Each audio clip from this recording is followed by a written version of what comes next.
The thing came in on a Tuesday, which is the kind of detail I remember because Tuesdays are slow, and I'd been staring at the same cracked intake manifold for 4 hours trying to talk myself into caring about it.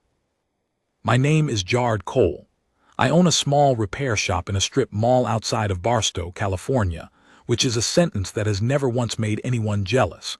Cole's Fix-It sits between a nail salon that smells like acetone and dreams and a sandwich place that smells like dreams and acetone. And on a good day, I turn a modest profit fixing the kinds of things people can't afford to replace. Toasters, washing machines, generators, old televisions with tubes that glow amber in the dark. I'm not the kind of person stories happen to. That Tuesday, a delivery truck pulled up, and a man in a brown uniform handed me a crate with no return address and a bill of lading that listed the sender as atmospheric debris. I signed for it because I sign for everything. You own a repair shop. You sign for things. The crate was about the size of a microwave oven, sealed with a material I didn't recognize.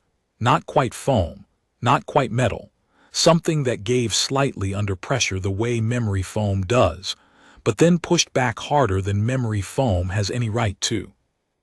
I cut it open with a box knife and found, packed in what looked like crystallized amber light, an object approximately the size and rough shape of a baseball, if a baseball had been designed by someone who had only ever heard a baseball described over the radio.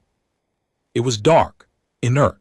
The surface was covered in geometric patterns that reminded me of circuit traces but older, somehow, the way old stone walls have grooves worn into them by centuries of hands, patterns that emerge from use rather than intention. In several places the surface was cracked. Not shattered, not broken open, just cracked, the way a phone screen cracks, integrity mostly intact, function clearly compromised. There was no note, no invoice, no instructions. I set it on my workbench and looked at it for a while. Then I got back to the manifold, because I'm a professional. I looked at it again an hour later, then I went home. Then I came back the next morning and the first thing I did, before coffee, before turning on the lights, before anything, was check to see if it was still there. It was.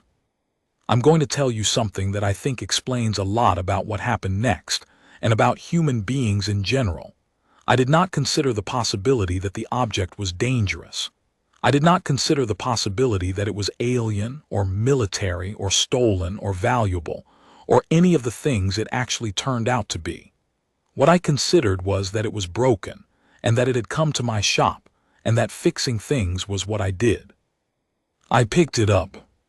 The cracks ran in a specific pattern, not random, not stress fracture random but systematic, like faults in a logic board.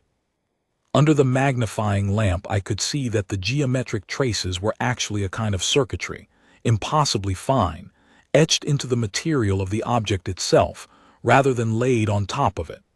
Some of the traces were interrupted by the cracks. The whole thing had the feel of a device that had suffered an impact, bounced a few times in zero gravity, and come to rest somewhere it wasn't supposed to be. I understood impact damage. I understood interrupted circuits. I understood the logic of a broken thing. I went to work. The material turned out to respond to heat differently than anything I'd worked with before. It didn't melt so much as relax, the edges of the cracks softening and drawing together, when I applied the ceramic bonding compound I use on high-stress engine casings. I worked slowly. I worked carefully. The traces were too fine for my standard tools, so I broke out the engraving kit I'd bought 6 years ago to fix an antique clock and had used exactly twice since. The tips on the engraving pen were fine enough. Barely. It took me 3 days. I want to be clear about something. I wasn't trying to activate it. I wasn't trying to figure out what it did. I was doing what I always do, looking at a broken thing, understanding how it was supposed to be, and returning it to that state. The work itself was satisfying in the way that repair work always is, the slow satisfaction of a thing becoming whole. The traces, when I cleaned them with a soft brush, and a solution of isopropyl and distilled water, were extraordinarily beautiful up close. Like looking at a city from altitude, if the city had been designed by a mind that thought in music. On the third day, when the last crack was sealed and the last interrupted trace was bridged, the object hummed. Not loudly, not dramatically, a low, sustained tone that I felt more in my chest than heard with my ears, like standing too close to a large speaker when the bass note hits. The geometric patterns on the surface brightened, a deep blue-violet that had nothing to do with the shop's fluorescent lights. The object sat in my hand and pulsed twice, 2 heartbeats, and then settled into a steady, warm glow. I set it down on the workbench. I stood back. I said out loud to no one, "Huh." Then I did something that I think about a lot now, in the context of everything that came after. I found a square of chamois cloth, the soft yellow kind I use for polishing lens elements, and I buffed the surface of the object clean. The days of handling had left fingerprints on the non-cracked portions. I worked in slow circles, the way you're supposed to with optical glass. The patterns brightened under the cloth as the oils came up. When it was clean, I set it in a small ceramic bowl, an old souvenir from a road trip, glazed blue, and I left it on the corner of my workbench because I didn't know what else to do with it. I wrote a note on a yellow post-it and stuck it to the bowl, fixed. 3 HRS labor misc materials. No charge, couldn't find who sent it. Then I went home and went to sleep. The fleet arrived 4 days later. I was under a pickup truck when it happened, lying on my creeper with a corroded exhaust clamp and a determination problem, when the quality of the light changed.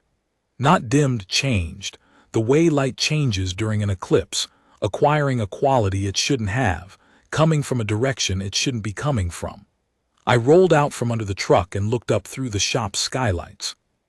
The sky over Barstow was full of ships. I want to be careful here because full doesn't quite communicate it. Not scattered across the sky, not spread out at distance. Full the way a parking lot is full, close-packed and deliberate and organized in the way that only intentional things are organized. They were dark against the afternoon sky, dark the way stone is dark, and they were large. The smallest one I could see was larger than the strip mall I was standing in. The largest ones, farther back, were things I didn't have a scale reference for. My brain kept trying to interpret them as clouds. I walked outside. Half the strip mall was already out there. A woman from the nail salon still holding a brush, the sandwich guy in his apron, a customer who had come to pick up his blender. We all stood in the parking lot and looked up. Nobody said anything. There wasn't anything to say that the situation hadn't already said more eloquently. Then the ships descended. Not quickly, not threateningly, at least not in the way that implies aggression. Deliberately, the way a chess piece is set on a square.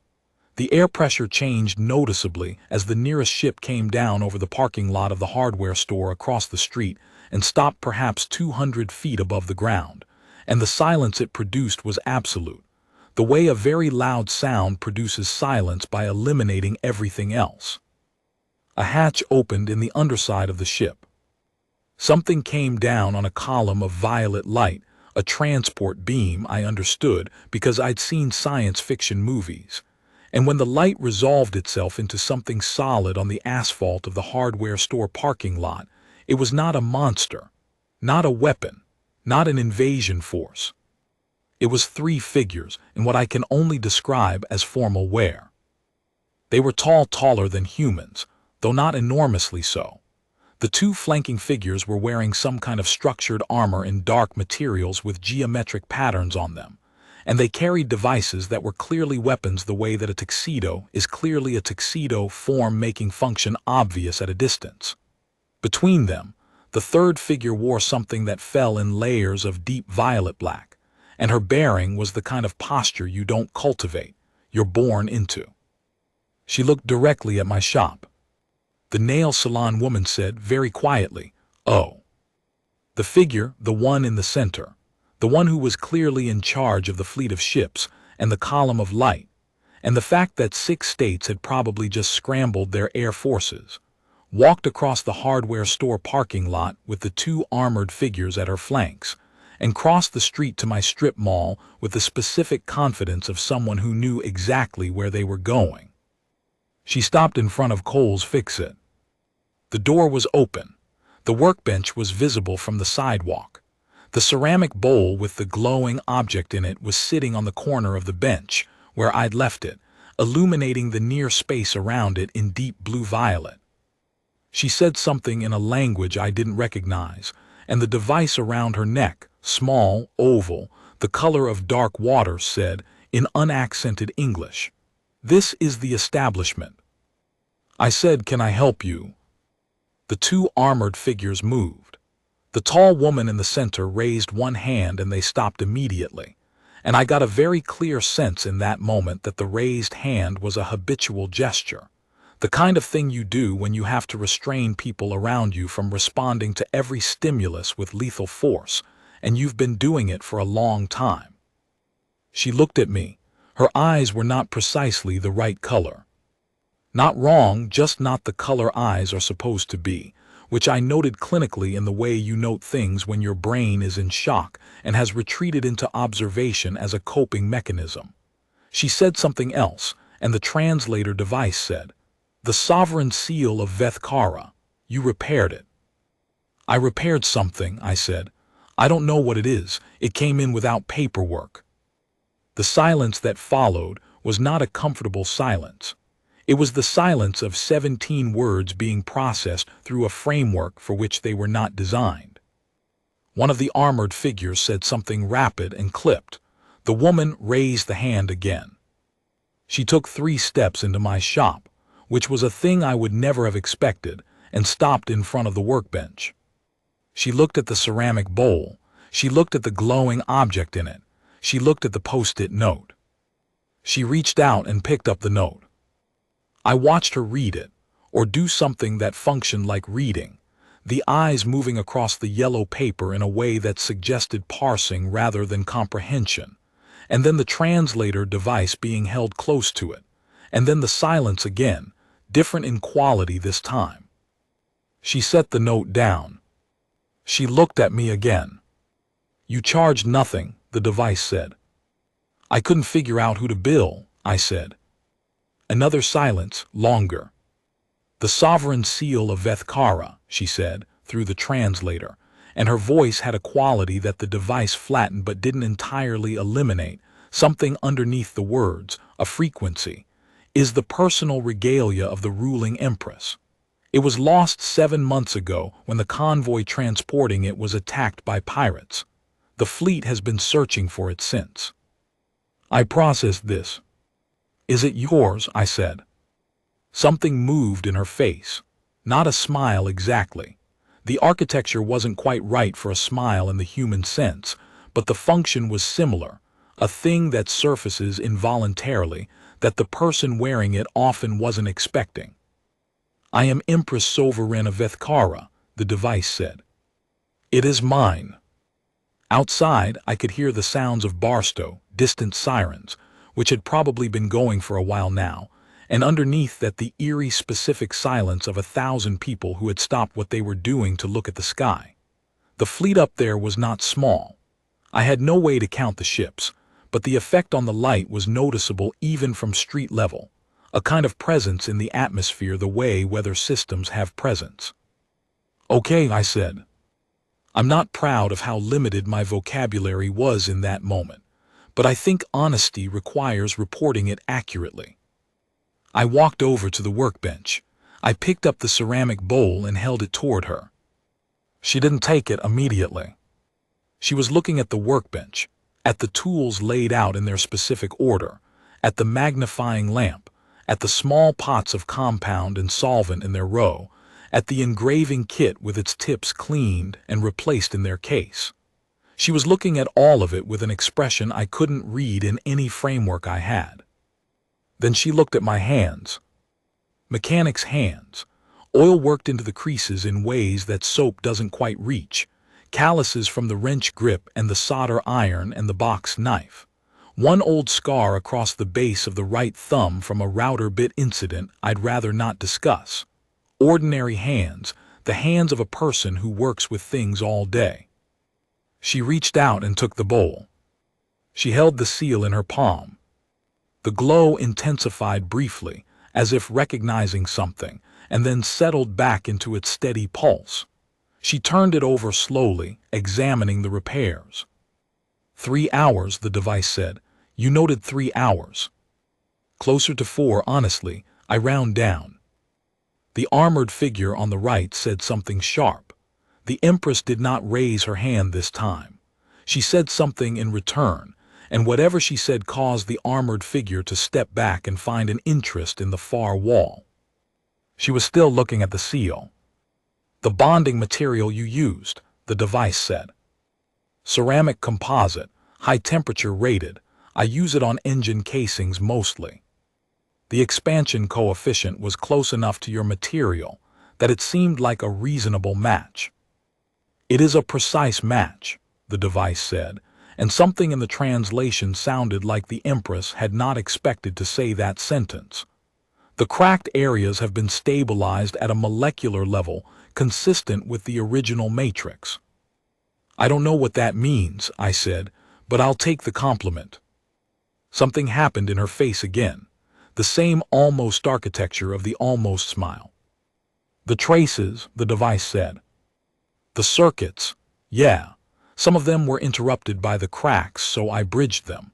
The engraving pen I used might not have been ideal, but the conductivity seemed consistent with what was already there. Engraving pen, the device said. Like for writing on glass, fine tip. I showed her the kit, which was still on the bench. A Dremel knockoff in a foam case with 6 tip sizes, purchased for $32 at a craft store in 2018. She looked at the kit for a long time. The surface finish, she said. I could tell she was speaking more slowly now, carefully, the translator keeping up without the slight lag it had shown at the start. It was polished. You had some fingerprints on it, from when I was handling it during the repair. I cleaned them off before I put it in the bowl. With what? Chamois cloth, soft, the kind I use for camera lenses. I pointed to the leather square hanging on a hook near the lamp. She set the bowl down on the workbench.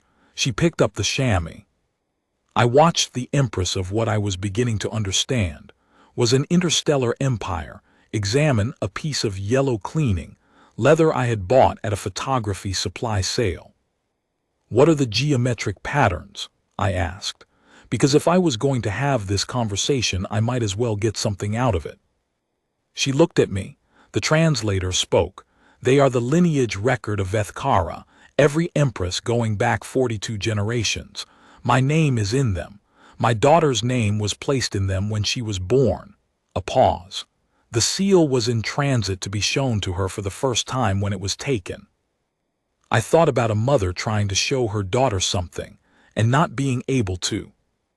I thought about the fleet outside, the scale of it, the power concentrated up there in the dark shapes against the California sky. I thought about the fact that none of that power had been able to find a baseball-sized object that had bounced off a pirate attack, fallen through an atmosphere, and ended up in a delivery truck outside Barstow. How old is your daughter? I said. The translator processed. 2 years, by your reckoning approximately. Is she here? Something shifted in the formal bearing. Not much, enough.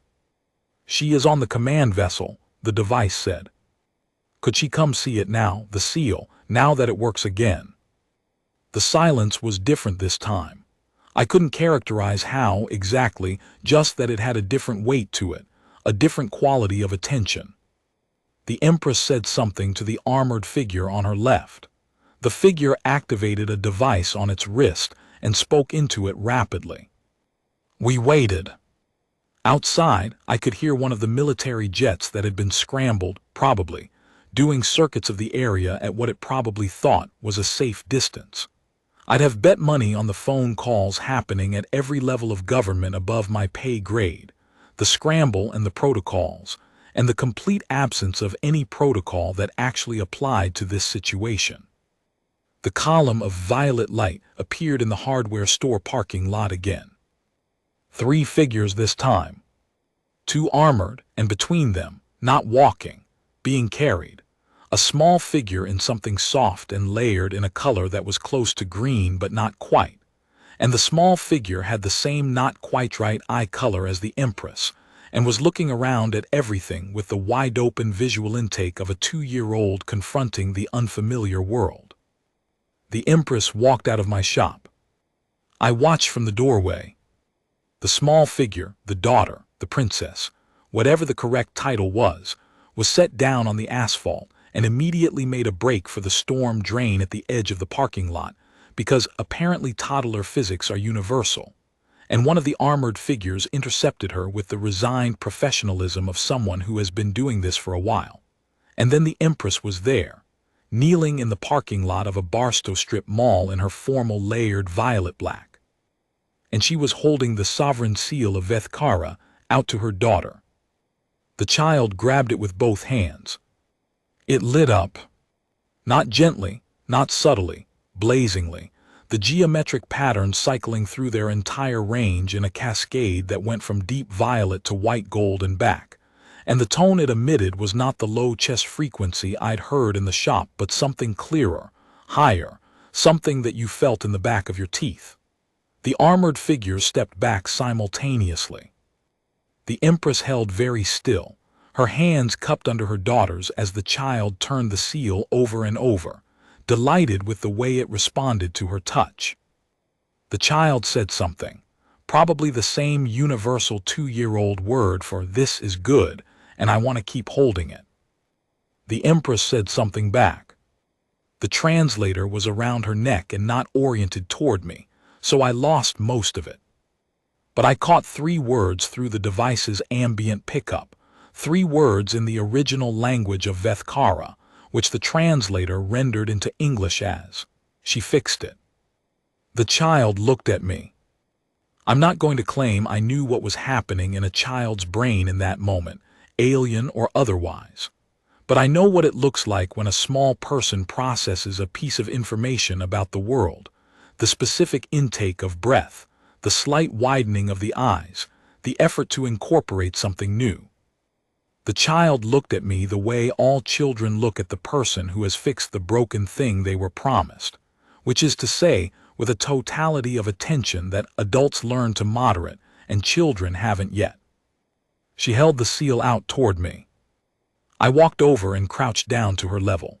The seal was warm in a way that wasn't thermal, warm the way something feels when it's functioning correctly after a long period of not functioning, a quality of rightness. I held it for a moment and gave it back. She took it back immediately and clutched it to her chest, satisfied. I stood up. The Empress was looking at me. The fleet was still up there. The sirens were still going, more of them now, and I could see down the street that someone had set up some kind of barrier, though with what authority to tell 17 warships to stop parking over their city, I couldn't imagine. The sandwich guy was still in the parking lot in his apron, watching everything with the particular expression of a person who has decided to witness rather than react. The Empress said something, unhurriedly, that the device took a moment to render.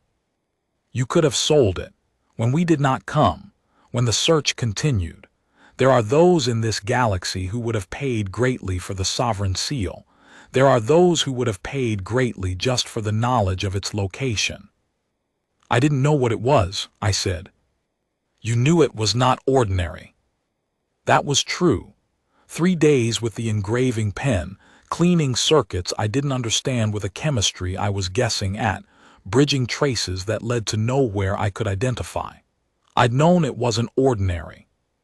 It was broken, I said. That's the part I knew. She looked at me for a long moment.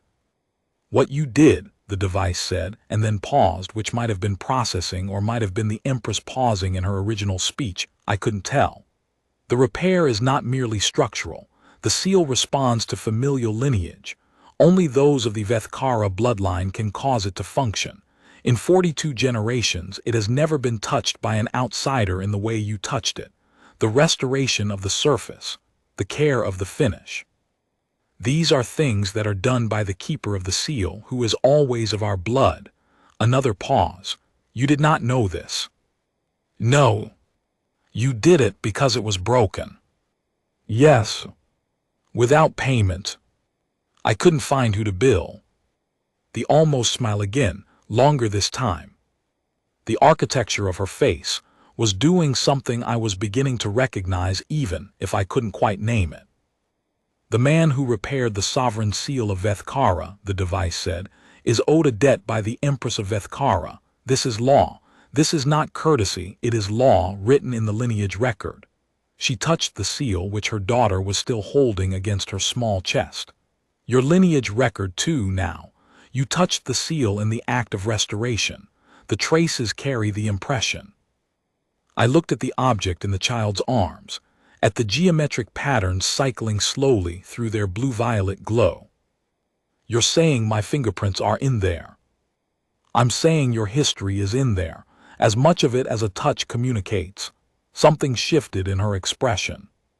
It was not small what you did. You thought it was small, it was not.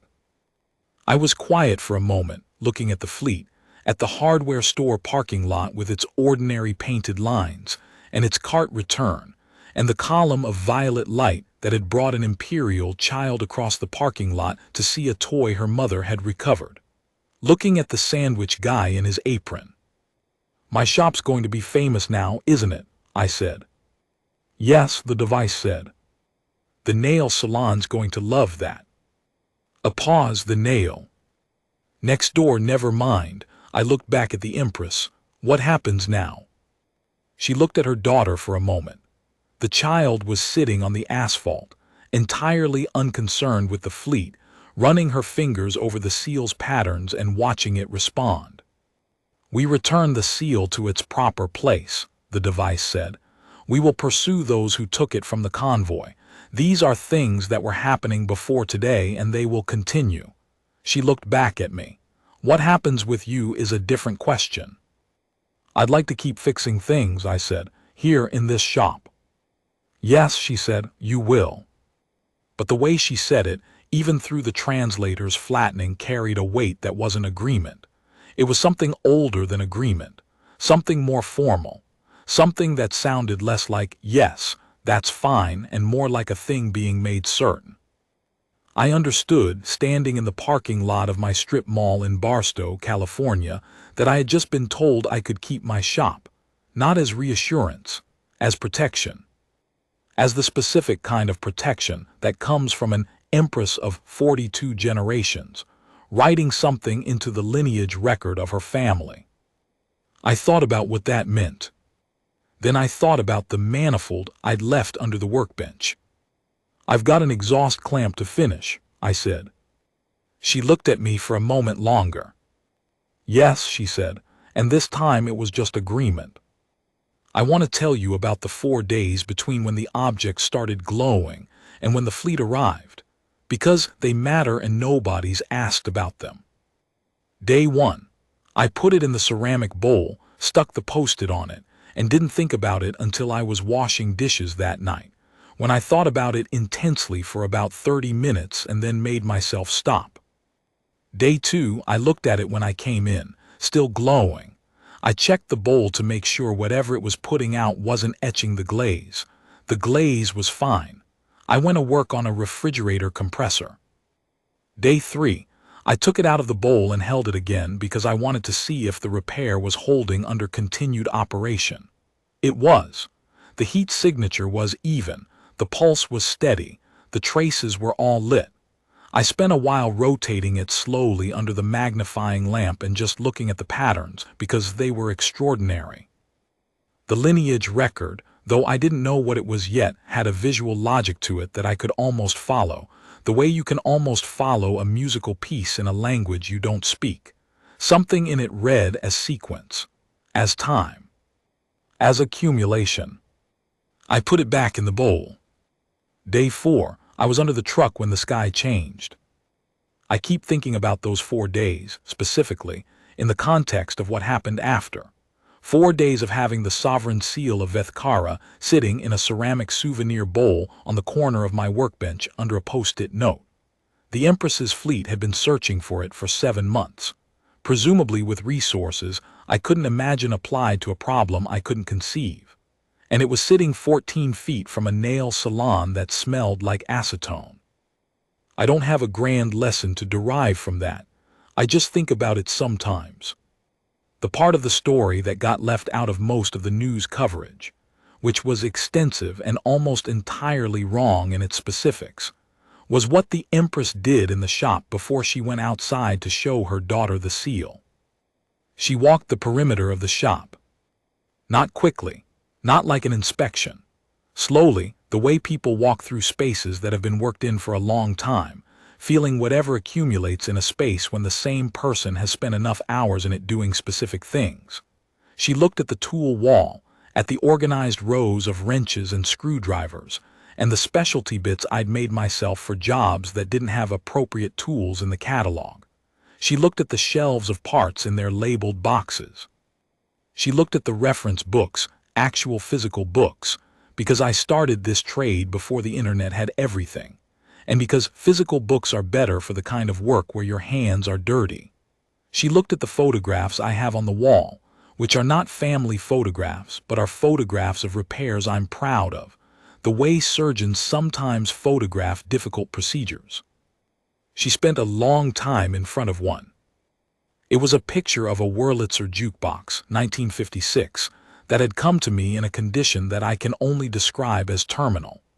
The previous owner, whose grandmother had left it to him, and who had neither the heart to throw it away nor the knowledge to fix it, had brought it in on a flatbed truck and left it with me and no particular hope. It took me 11 days. The wiring had been replaced so many times by previous incompetent owners that the original schematic was almost archaeological. I'd had to trace every circuit to figure out what was supposed to be there before I could fix it. The amplifier tubes were all wrong. 2 of the original record mechanisms were missing, and I'd had to fabricate replacements from photographs and measurements. The result, when I turned it on, had played Hank Williams the way Hank Williams had sounded in 1956, which is different from how Hank Williams sounds on a modern speaker, and the man who'd brought it in had stood in my shop and cried. The Empress looked at this photograph for a while. "What is this?" the device said. I told her. She was quiet for a moment. "You fabricated the missing components." "I made them from scratch. I had to figure out what they were supposed to be first. From photographs. And from what was already there. Extrapolation. The machine had a logic to it. Once I understood the logic, I could figure out what was missing." She turned and looked at me.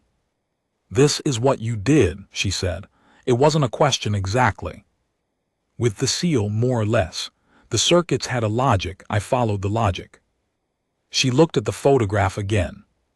"The man who owned it," she said through the device. "He wept." "Yeah. Why?" I thought about how to answer that. Because it was his grandmother's. Because hearing it work again was hearing something that had been silent for a long time. Something that mattered to someone he loved. Another pause, longer. "Yes," she said, and then she went outside to show her daughter the seal. I've thought about that conversation a lot. About the fact that she spent more time looking at the photograph of a 1956 jukebox than at anything else in the shop. About what she was looking for in it, or recognizing in it, or calculating about it. I think she was trying to understand what kind of person I was, not what I was capable of. She'd already seen that. Who I was. Why. I think the jukebox answered the question. The general came back 3 times after that first visit. The second time he came alone, just him and a driver, and he sat on the customer stool the way the green-gray woman had sat on it and watched me work for a while without saying much. He was young for all those stars. The kind of young that comes from exceptional ability and exceptional pressure applied at the same time. The kind of young that looks like it will eventually run out. Off the record, he said at some point. Sure, I said, without looking up from the oscillator I was recalibrating. Are we going to be okay? I thought about the Empress's words, about the parties who looked at planets and saw resources, about the thing that had been made certain rather than agreed to. Yeah, I said. I think we're okay. Because of what you did. Because of what the Empress did, I said. I just fixed a thing. She's the one who decided it meant something. He was quiet for a while. The 17 items on that shelf, he said. Oh. Are any of them, would any of them be? I don't know what they are, I said. That's the honest answer. Probably some of them would be useful to you. Probably some of them would be useful to other people I haven't heard from yet. Probably some of them are private the way a locket is private. I set down the oscillator. I'm not going to take them apart to find out if that's where this is going. He looked at me steadily. I wasn't going to ask that. Good. I was going to ask if you'd be willing to talk to people, from our side. If it would ever be useful to have someone who's had these interactions be available for conversation. I thought about that. I can talk to people, I said, but I'm not a diplomat, I'm a mechanic. Anyone who comes to me thinking I'm something else is going to be disappointed. I think, the general said slowly, that's exactly what they won't be. He left me his card. I put it next to the post-it notes. It's still there. The music box, the one that played the frequency in a range that was technically inaudible, but produced that feeling of profound calm, got picked up by its owner about 6 weeks after it came in. He was not large. He was not impressive in the way that the Empress was impressive, or powerful in the way that was visible at a glance. He was elderly, by whatever measure applied to his species, and he came in on a day when the shop was quiet and the light was doing its late afternoon thing. He looked at the music box for a long time before he picked it up. I turned it on for him. The feeling came immediately, that settling, that particular quiet that has nothing to do with sound but with some quality of the air itself, the way a room feels different after someone opens a window even before the smell of outside gets in.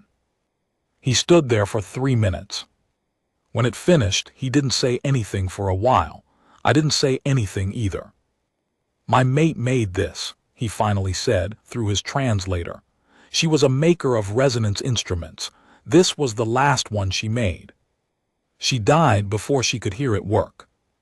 I'm sorry, I said. How did you know, he said, what it was supposed to sound like? I thought about that. I didn't. I could see where the mechanism was out of true. I corrected for that. The sound it made after that, that was what it was always supposed to make. He looked at me. You trusted the design, he said. I trust the maker, I said. If someone built something well, it knows what it's supposed to do.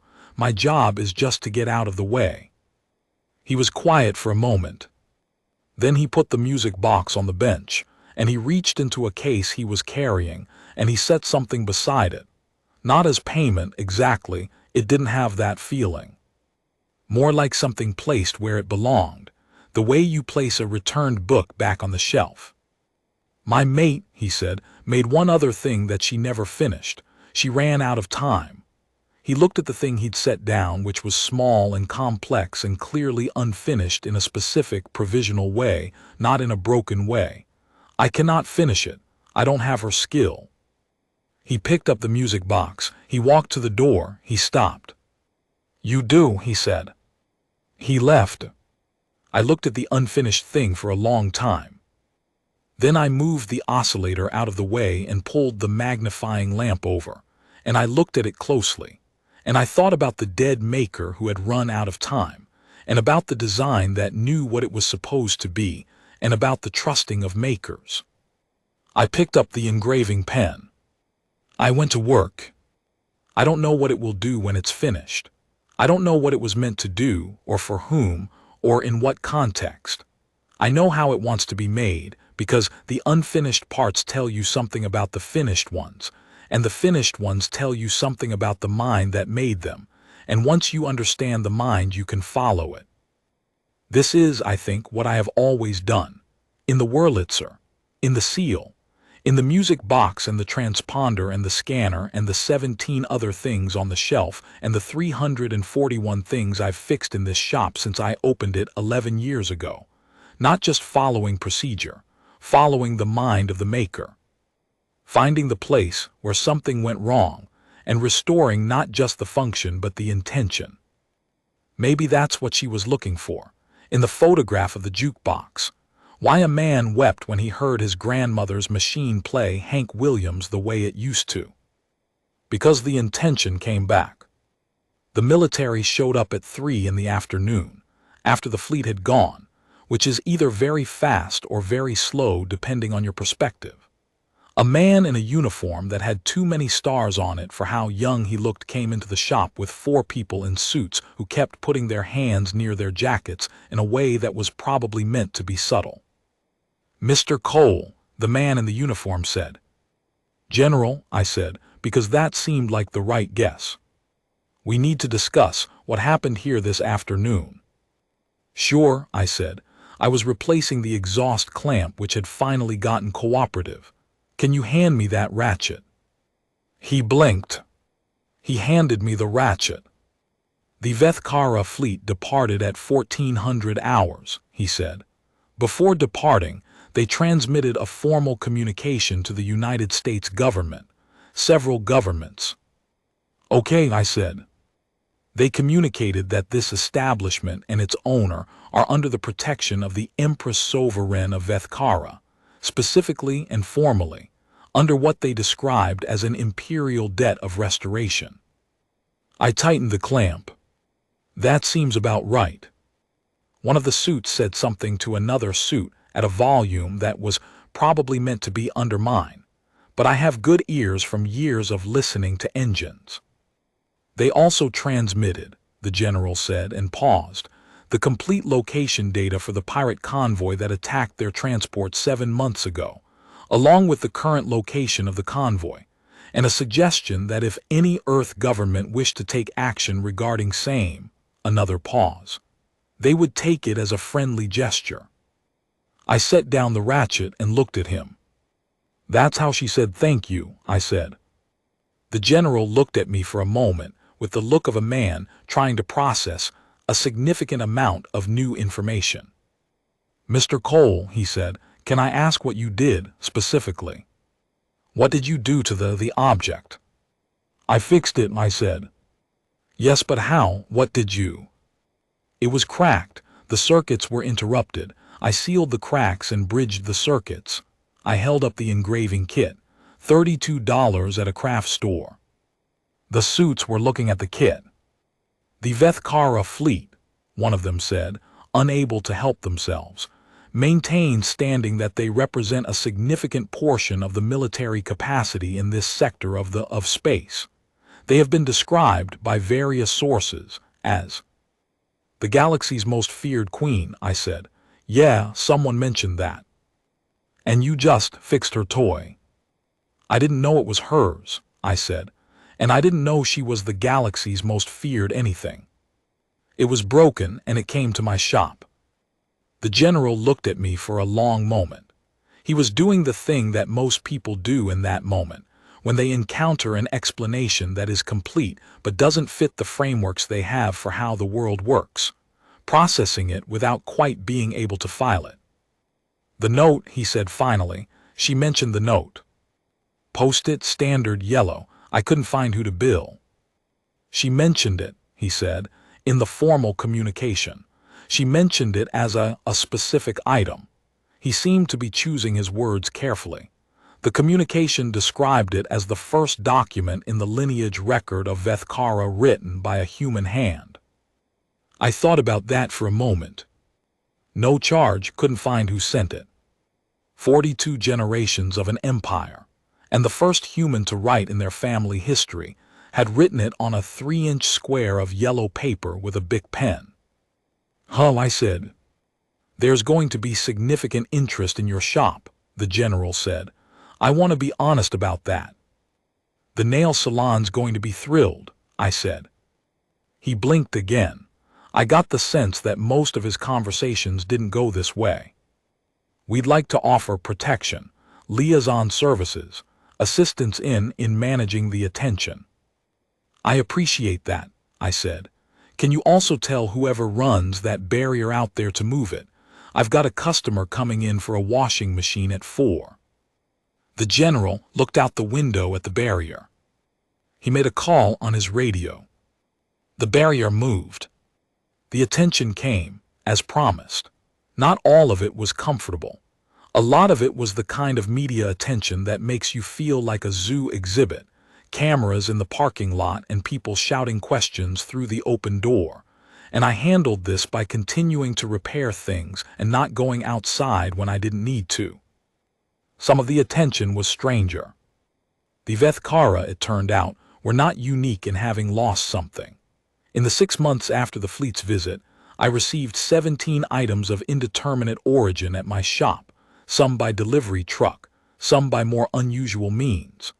A communications array the size of a briefcase with a cracked power coupling, a personal navigation device from an unknown manufacturer with a failed gyroscopic component, a medical scanner with an interrupted sensor array, a music box, I called it that because I didn't have a better name for it, that played something in a frequency range that was technically inaudible but produced a feeling of profound calm when it functioned, and had been producing profound calm -2 octaves, which is just anxiety, when it arrived broken. I fixed them all. I didn't know what most of them were. I didn't need to know what they were. I could see what they were supposed to be, and I could see the difference between that and what they were, and I could work in that gap. The owners, when they came in various states of urgency and various states of surprise. Not all of them spoke through translators. Not all of them had the same relationship to the concept of not immediately reaching for the weapon at their hip when a human touched their property. I learned, mostly through trial and error, that the best approach was to hand the repaired thing over while maintaining eye contact, which reads universally as confidence, and to say no charge, with whatever inflection communicates that this is a statement and not a negotiation. Most of them left. A few of them didn't. The one who didn't leave, and who I think about the most, was not royal, or military, or powerful in any conventional sense. She was smaller than most of what had come through my shop, and green-gray in the way certain minerals are green-gray, and she sat on the stool I keep for customers on the customer side of the bench, and watched me work for 2 hours without saying anything, which I didn't mind because I often work for 2 hours without saying anything myself. The thing she'd brought in was the size of a locket. The mechanism inside was extraordinarily fine, a clockwork of biological components in a substance that was not metal but behaved like it. Something had bent out of true inside it. The repair took 4 hours, not 2, because I kept stopping to look at the components through the magnifying lamp, at the sheer intricacy of them, at the whatever it was that had made them. When I was done and I turned it on, it played a sound. A voice. Recording, I understood, a voice that had been recorded and preserved in this locket-sized mechanism, a voice speaking in a language I didn't recognize. The woman on the stool went very still when she heard it. She sat still for the entire duration of the recording, which was about 3 minutes, and when it ended she sat still for a moment longer, and then she reached across the bench and took the locket and held it against her chest with both hands the same way the imperial toddler had held the seal, which I was beginning to understand was a universal gesture, not a human one. She said something to her translator device. The device said, "The voice is my daughter's. She died 2 years ago." The mechanism that preserved the recording was damaged in the accident that killed her. I have been carrying it for 2 years, and I had stopped believing it could be fixed. I didn't have anything to say to that, so I didn't say anything. She sat there for a while. I cleaned my tools. The afternoon light moved across the shop floor in the specific way it does in Barstow in October, long and angled, turning the ordinary dust on the workbench into something that looks briefly like it matters. When she left 3 things on the corner of my bench. I didn't ask what they were. They went on the shelf next to the post-it notes and the chamois cloth and the engraving kit. They're still there. I figure if someone needs them, they'll tell me. The second visit from the Empress came 8 months after the first. No fleet this time. One ship, which parked itself over the highway outside town with the particular discretion of a ship, the size of a city block attempting to be inconspicuous. She came with the 2 armored figures and the daughter, who was now 32 months old in Earth reckoning, and who walked independently and went directly for the storm drain again, with a determination that suggested her judgment had not improved in the intervening months. The armored figure on the left intercepted her. The Empress watched this with an expression I'd learned to recognize, not quite the almost smile, but adjacent to it, the particular expression of a person watching someone they love be themselves. She came into my shop. The seal was not with her. I asked at some point because I was curious, and she said that the seal was with her daughter, which was correct, because the seal was always with the next generation now. That was what the restoration had done, apparently. Rekeyed it. The lineage record had acquired my handwriting, and through some mechanism I didn't understand and didn't need to understand, the seal now recognized all of us. The daughter, the Empress, me. She walked through the shop slowly this time. No urgency. She looked at the items on the shelf, the 3 things the green-gray woman had left and others that had accumulated since, payment in kinds I didn't have names for. She looked at the tools. She picked up the chamois. "You still have it," the device said. "I use it," I said. "It's a good chamois." She set it down. She looked at me. "The debt of restoration," the device said, "has been discussed in the lineage record." A pause. "In our tradition, a debt to a person whose name appears in the lineage record is a debt to their line, all of it, forward and back." I wasn't entirely sure what that meant, so I waited. "Your world," she said through the device carefully, "has recently come to the attention of several parties who do not have good intentions toward it. This was true before. It is more true now because you are now known." She paused. "Becoming known is dangerous. You were unknown and safe. You are known and not safe in the ways you were." I thought about the 17 items on my shelf. About the fleet that had appeared over Barstow and then left. "What kind of parties?" I said. "The kind," the device said, "that look at a planet and see resources, that look at its people and see labor, that have done this elsewhere in this sector and found it profitable." I thought about the sandwich guy in his apron, watching the fleet from the parking lot. I thought about the woman from the nail salon with her brush. I thought about the manifold I'd finally finished and the customer who'd come to pick it up and paid in cash the way he always did. "What happens," I said, "to planets that meet those parties?" The Empress was quiet for a moment, not the device, her. The translator reflected the quality of the pause. "Nothing good," the device said. I looked at the shelf, at the tools, at the chamois hanging on its hook. "Is the debt large enough," I said, "to cover a planet?" The almost smile was complete this time. The architecture resolved into something I could recognize, something that was doing the same work as a smile, even if it was built differently. "The debt of restoration," the device said, "is written in the lineage record of 42 generations." She touched the place on her chest where the seal wasn't. "The 43rd generation carries it, and the 44th will carry it from her." A pause. "Yes, it is large enough." Outside, the one ship over the highway was blocking traffic and probably causing an incident. I could hear, distantly, the sounds of Barstow being Barstow. Engines. The periodic HVAC complaint of the nail salon's unit. A dog somewhere on the commercial strip that barked at cars out of optimism rather than conviction. The daughter had escaped the armored figure and was now sitting in the doorway of the shop, examining the storm drain from a safe distance, which was progress of a kind. Okay, I said. The Empress looked at me.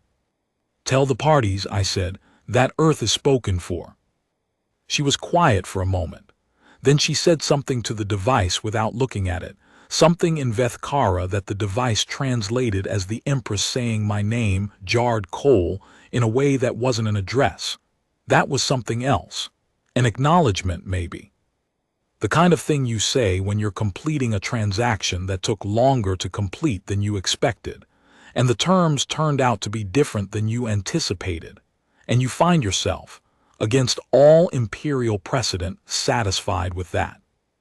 She left with the daughter, who went without too much protest once the armored figure produced something that flashed several times in the specific color sequence that toddlers across the galaxy apparently find compelling.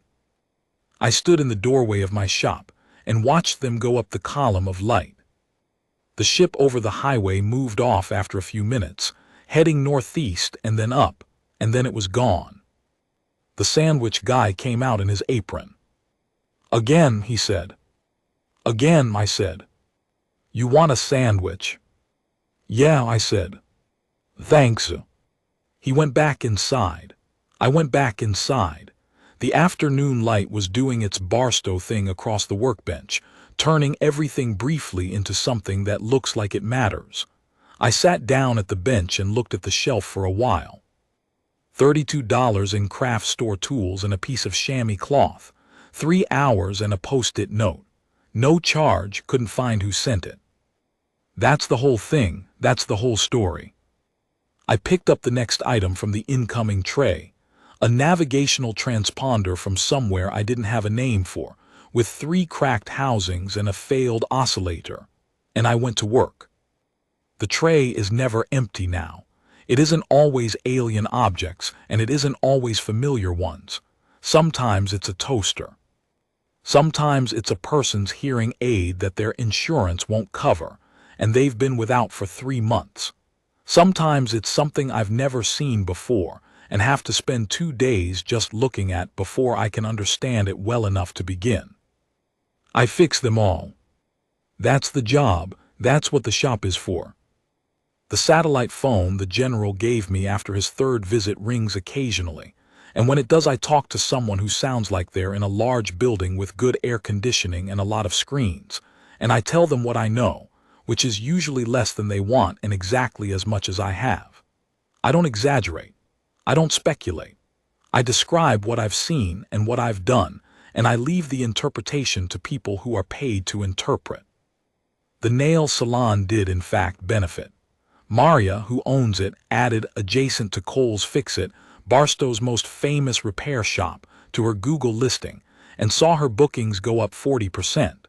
She brings me coffee sometimes on slow mornings, which she didn't do before. I don't think she knows about the Vethkara debt specifically.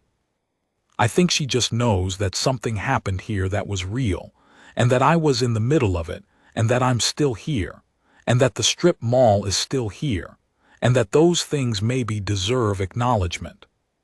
The sandwich guy made a t-shirt. It says Barstow, First City of Earth. I have one. I wear it on Fridays. The unfinished thing is about 3/4 done now.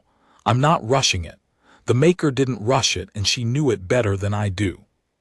When it's finished, I'll put it on the shelf and see if anyone comes for it. The way things come to this shop. Through channels I don't understand. From places I can't name. Finding their way here through whatever logic leads a broken thing to the hands that can fix it. Maybe her mate will come back.